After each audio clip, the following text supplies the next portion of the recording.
Cooper, right? What? The Cooper and Anthony Show. Why? So Christmas, we went to my parents.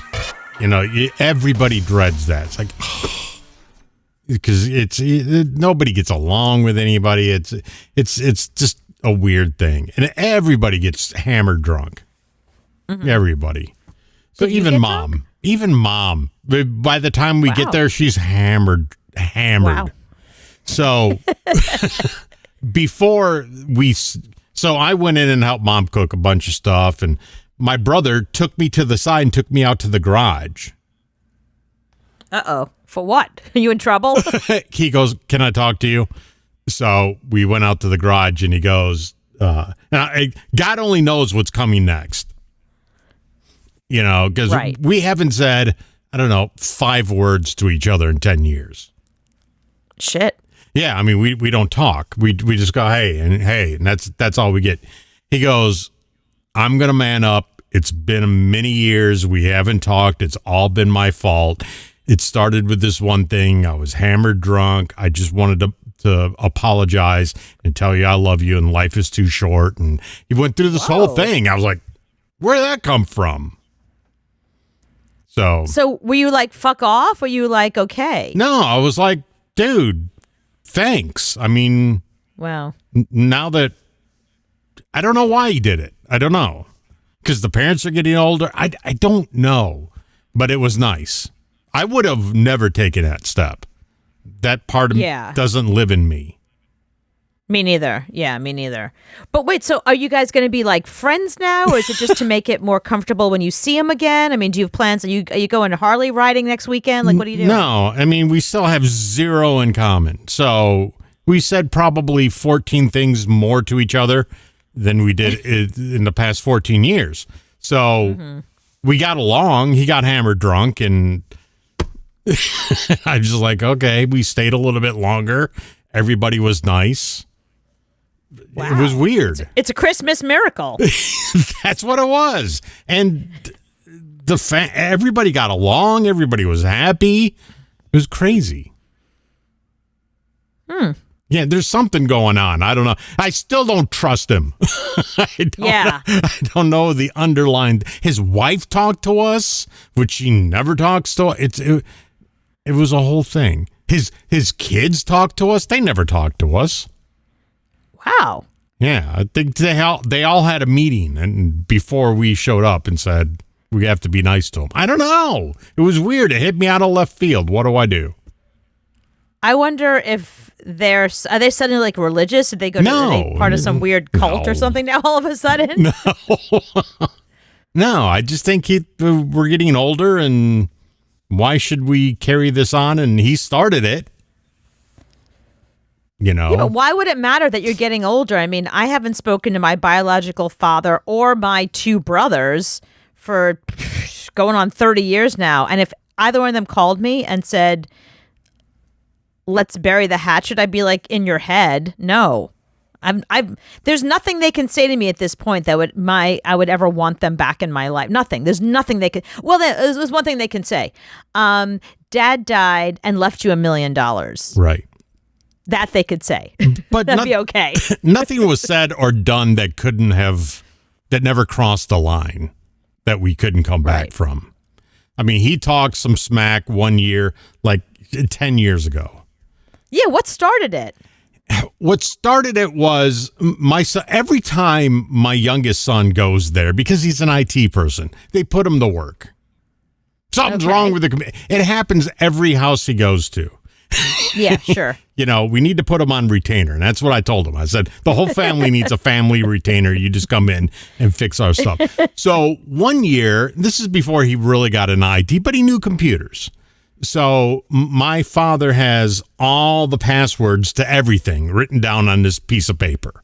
To Netflix, of course he does. To Netflix, to that's such an old guy thing. Everything's on this one piece of paper. On a Post-it. And it's handwritten, every password. To Windstream, here's the password. To Amazon, here's the password. So he was having problems with probably Windstream. Who knows? He's the last person to have Windstream.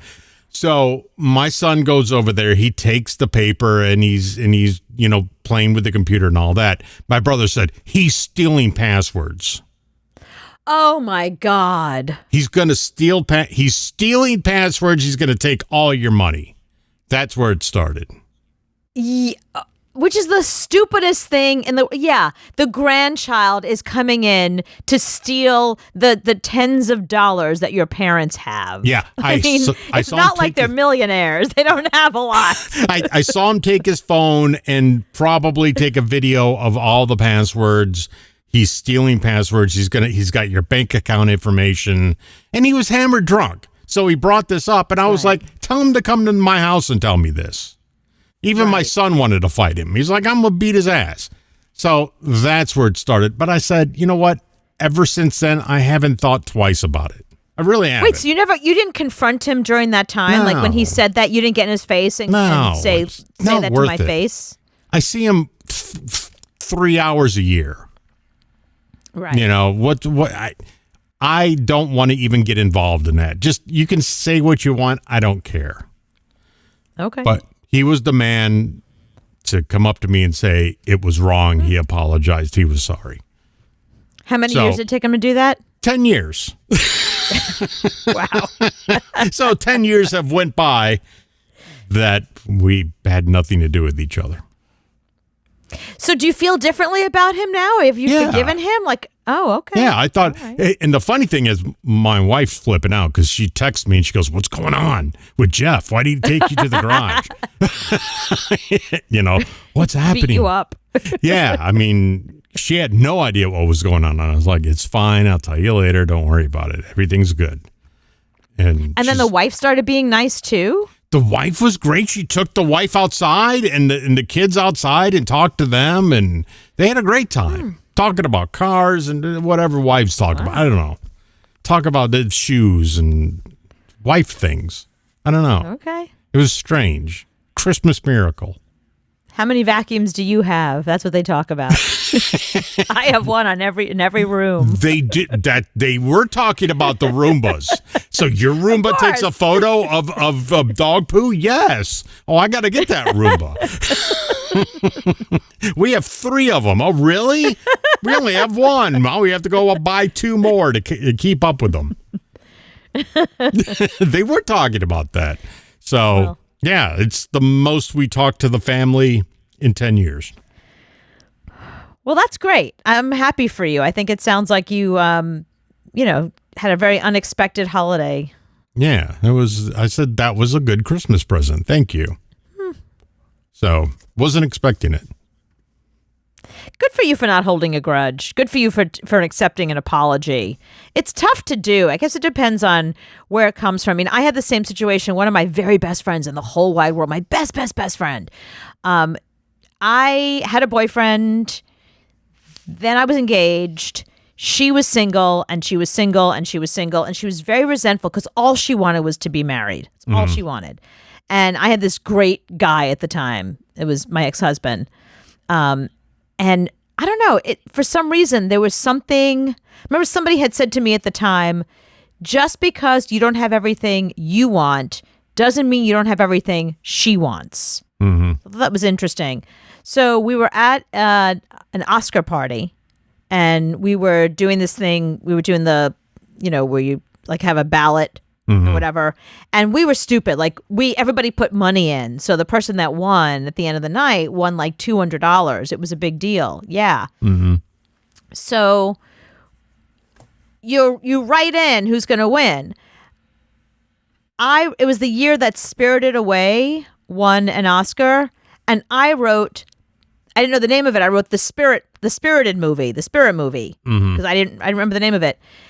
Of course, that year there was a second movie in that category called Spirit.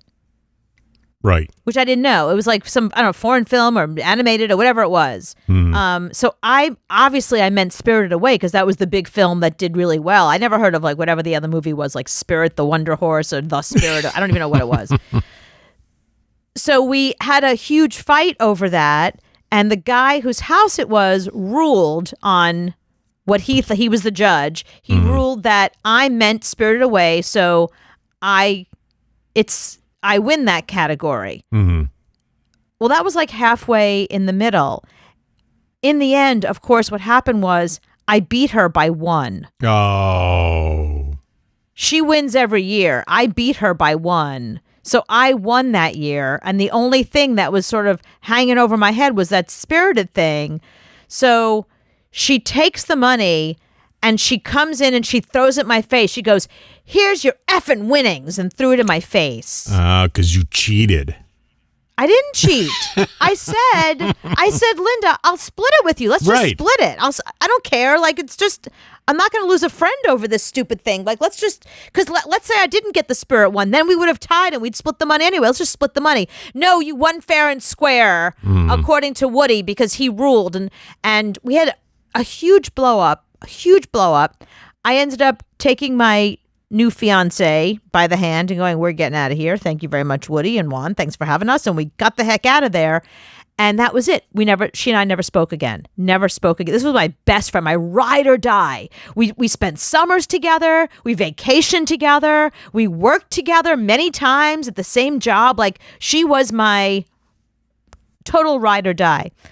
We completely stopped talking. Cut to years later, like maybe 10 years later. I'm walking down the street. A door opens to a restaurant and out walks her and her now husband. They literally bumped into us. Like, literally, like we were walking and they were walking and we almost collided. And instead of, I couldn't ignore her. It was obvious we were seeing each other. We couldn't be like, sorry, bye, you know? So she said, "I've been meaning to call you." She's like, "Do you have a second?" And she pulled me aside while the guys talked. I was with Joe by now. And she said, "I was so stupid. I was jealous. It was 100% me. This has been weighing on me for all these years. I kept thinking I was going to call you at some point and apologize. And then I didn't. And then I would think I would do it again. And then I wouldn't.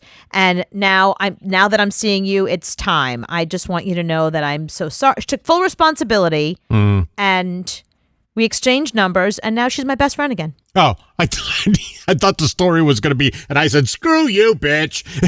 Well, that's the thing. You know, it's like, you got to think for a second, did I really like this person to begin with? Right. Because I've had this before with other people, and they're like, "I'm so sorry, I messed up." I'm like, "Yeah, sucks for you. I'm not interested in this friendship. You did the right thing. Like, right. I'm glad this is over." I really missed her, and I thought about her a lot over the years, and I thought, what a stupid way to break up a friendship. It's not like anything really happened. I mean, we had a fight at an Oscar party over Spirited Away. And years after that, if anybody ever brought up the movie Spirited Away, I was like triggered by it. I was like, don't mention that movie. I'd freak out. Like, I lost a friend over this. But so I know what you mean when you're in that moment and the person gives you a heartfelt, genuine, real apology. You're like, "Yeah, I'm there. I'm with you." And it was I thought, Christmas. And it was, well, for you, it was Christmas. For me, I just, I didn't have a lot of friends, so I needed more.